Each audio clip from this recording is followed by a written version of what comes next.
And last week, listening to Kate's contributions, which were fascinating, particularly learning more about St. Bride, I think, if my memory serves me correctly, one of the things you said, Kate, was that when the biblical narrative touches on the lives of women, we don't get much of a picture behind those characters, and in many respects that's true.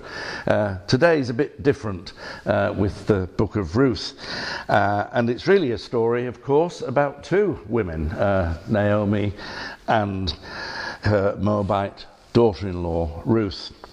The story, interestingly enough, and I discovered this when I was thinking about today, has been the subject of film as recently, and I was surprised at this, as 2004 and 2009. It was the subject of a novel written in 1988 by a woman called Jane Hamilton. I think you can still get it through Amazon, and it was called The Book of Ruth. But the Ruth in her novel was a young girl in a small town in Illinois. And if you want to know more about that, you'd have to Google it up, and you'll find a lot. And more interestingly, that novel was the subject of a Hemingway Foundation Award. So this story has had quite remarkable impact that goes on and on and on. And the Hemingway Pen Award was given to the author for her book, which was called The Book of Ruth. That was the title she used for the novel, and set in a different time. And also, that novel was the subject of an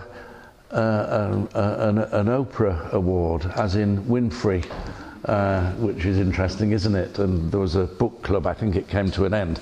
So I share that just because it highlights the reach of this, as Sarah described it when she emailed the volunteers, this rich and beautiful story. And it is absolutely beautiful. Now, as other erudite members of this august gathering will no doubt know, I don't include myself in the erudite and august. Scholars in the main, or traditional scholars shall we say, have attributed the story of Ruth to Samuel, who was a great storyteller. But other scholars, more, and certainly contemporary scholars, would suggest, for good reason, that the Book of Ruth was much later than that, somewhere 6th to 4th century BC. And how about this? I discovered this, that these are in a minority, some people have suggested, and I tried to find the name, but I couldn't, have suggested that the Book of Ruth was probably written by a woman. Yeah? Not this guy, Samuel. Religious leaders of the day would want to attribute it to a man, wouldn't they? But see, I can see there's a lot of agreement with that it could have been written by a woman. And not only that, they say, and I like this, or if it was written by a man, it was a man who took women's issues seriously, which is important. So I share that with you for your thoughts. Certainly the Talmud, the central text of rabbinic Judaism, refers to Samuel as the author. But as I say, perhaps that's what leaders of the day would do. And you might want to consider, having heard the story, what the feel of it is. Does it feel and sound as though it was written by a man? Or are there other dimensions? So there is that question to consider about the style and focus. So looking at the story, it's really about two women, as you heard, and I'm confined to the first chapter, and I'll try and keep myself to that. About two women, and we have the memorable words in that first chapter where Ruth says to Naomi, "Where you go, I will go. Where you lodge, I will lodge. Your people shall be my people, and your God my God. Well, I mean, that just strikes me as a huge, huge act of commitment. Those words underline commitment. But not just commitment, it's commitment with no strings attached, as the story is revealed. Ruth doesn't say, well, I'll come with you as long as you can promise me that I'll be all right. I'll come with you as long as you can promise me that I'll find a welcome. I'll come with you if you can promise me that I'll be well looked after and I'll be in a good place. She doesn't put any conditions. It is an expression of unconditional commitment. So I offer that as something we might want to think about. What does unconditional commitment mean for us as individuals or for us as a Christian community? And so Ruth left, as we heard, her own people, and the word security was in the reading. She left the security which was on offer to go with Naomi. A risk-taking act of complete unconditional commitment.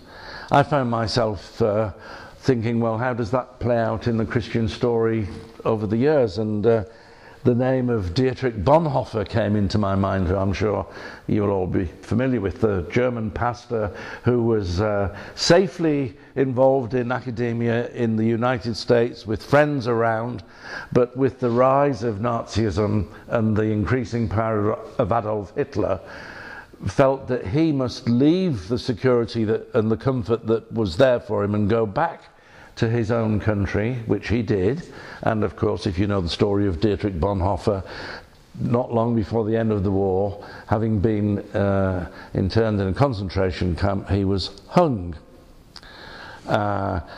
So the Christian story does demand, and the Christian challenge does demand this whole area of being willing to let our security go.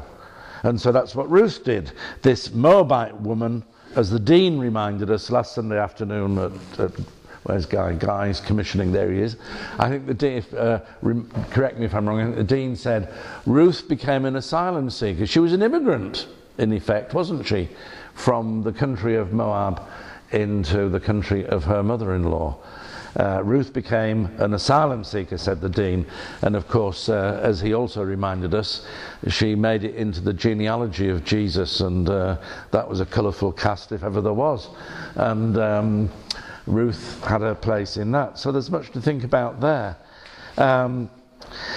So above all, for me, this book of Ruth is a story that transcends the limits of national or self-interest. Yeah? And so often limitations are put on national or personal issues of self-interest. It brings to mind the kind of things that get said at this time in the debate about immigration, for example. Ruth was an immigrant. So I think this story has a light to shine on the thinking produced by prejudice and family. So often there is a very narrow definition of family, limited to those who are like us. Like Sarah, I worked for NCH. I won't go into the spiel. A leading children's charity in the UK. And I quickly learned, in the course of my 18 plus years there, that families come in all different styles and sizes, yeah? And so is it a family wanting to come in? No? No way of keeping this door quiet without shutting the outside door. Do we want to shut the outside door? Yes or no? Close the intermediate one, David. Sorry? If you close the one with the crash bar on, that should keep the draft out. Yeah, well we can do that. Yeah. But then it's as good as shutting the outside door anyway, so people can't get in. I think I'm going to have to shut this. I'm very sorry. Yeah, don't worry. Pause. Well, It's a rotten job having to be a doorkeeper in the house of the Lord, isn't it? Oops. That's a good, solid... Oops, no. Yeah. So just saying it's a hard job being a doorkeeper in the house of the Lord. Thank you. So, back to family and the narrow definitions and understandings that are imposed upon that. My experience, I'm sure Sarah's and the experience of others, is that families come in all shapes and sizes. There is not a one-size-fits-all, and that's important. But so often we do have narrow definitions of families of people like us, from a similar background. What is paramount is that families should be that unit, that collection of relationships that provide the nurture and care that's needed, especially for children in their development, but for all of us throughout our life. Care and security is what is needed, and that's what Ruth was prepared to let go, the security, in order to make this journey with Naomi. So, just, and I digress slightly, but it seems relevant. I happened to, sadly, hear Nigel Farage on Radio 2. You know who I mean, on the Jeremy Vine program. It's worth listening to Radio 2. Don't just stick to Radio 4 and 3 all the time, because there are interesting things that come out. And again, this very narrow definition of family. Nigel Farage said, charity begins at home. Well, how often have we heard that said? Very narrow definition of belonging. And he was suggesting that because charity begins at home, the aid budget should be suspended and the money, chance, no, that's good. The money should be directed. Did anyone else hear this? Yeah? Did you hear it, Jan? Well, they reported it on Radio 4. Ah! Where you get the full impact on Radio 2.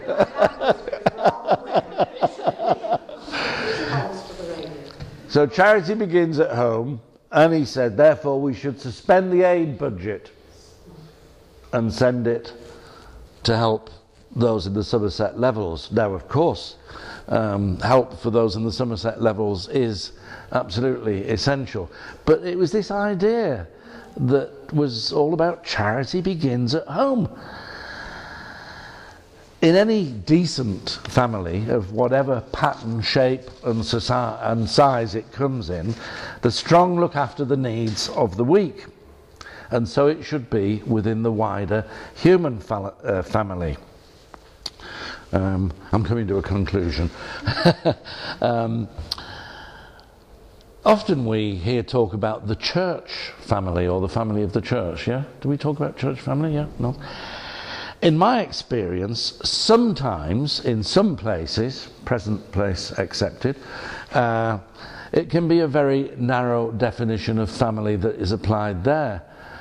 And the church can present itself and feel rather like a religious club for those of a particular nature and background or interest, just as other peoples would join clubs, the rugby club, the flower arranging society, or whatever it is. But, you know, we're a religious club. I exaggerate a little, but not a lot. So, thinking of how we see the church family, the words of William Temple came into my mind. I'm sure everyone is familiar with William Temple, Archbishop of Canterbury, 1942 or thereabouts, I think. And one of his many quotes that sticks in my mind is this: the church is the only society that exists for the benefit of those who are not its members. Well, ponder that. The church is the only society that exists for the benefit of those who don't belong to it. I can't think of any other society or organisation where that would be the sort of building block on which that group of people come together. Which is? Sorry, I missed that one, Andrew. We're talking about Radio 4 and Radio 2 earlier. All right. Which is quite a unlimited Right. source of information. Well, that's interesting. This is global. Right. And it calls for a new social paradigm. All right. So, yeah, that's worth a look. Thank you for that one. Horizon, Yeah. perhaps in your research. Yeah, that's good. That'd be useful for everyone. Yeah, thank you. I must find out more about that afterwards. And that was on Radio 4, did you say? No, that's everywhere on the internet. Everywhere, good on the, right. So, William Temple, 1942, was challenging the church about how it saw itself, and that essentially it was the only society, and they were his words, the only society that exists for the benefit of those who don't belong. So the question is, what does that mean for us? And on a broader basis, what are the radical and alternative expressions of family? Thinking, having talked to Richard, a lot, thinking of L'Arche as an expression of family. Night Stop, which is a charity some of you know, which is a national charity based on the idea of families with a spare room on a temporary short-term basis offering a home to a young homeless person, 16 to 25-year-olds. I could say a lot about young homeless, but I'll resist the temptation to do that. So Night Stop. So they're expressions of family on a broader basis. And then just to come to a conclusion, because there's another important part of the story, it's also a story about loss. Naomi, who'd lost her husband and 2 sons, one of whom was the husband of Ruth. And Naomi, and we can hear the human dimension in this, as it said in the reading, Naomi, struggling with her grief, said, "The Lord has dealt harshly with me." Why did God let this happen to me? The Lord has dealt harshly with me. Call me Naomi no longer. Naomi means pleasing or my delight. But call me Mara, which means bitter. Yeah? There's a pastoral challenge. So in the book we hear how she journeys from bitterness to blessedness. How do we achieve that as we face the harsh realities of life?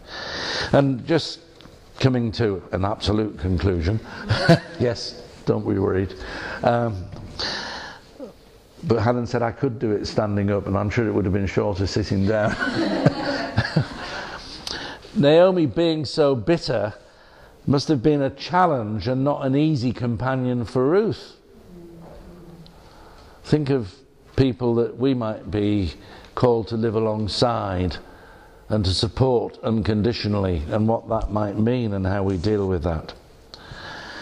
What does it say about our standing alongside the vulnerable? So the book of Ruth is a challenge to move out of our comfort zones, to risk our security, to offer unconditional love and commitment, to have a broad and inclusive understanding of family, and to be willing to be vulnerable as we stand alongside others in their deep need.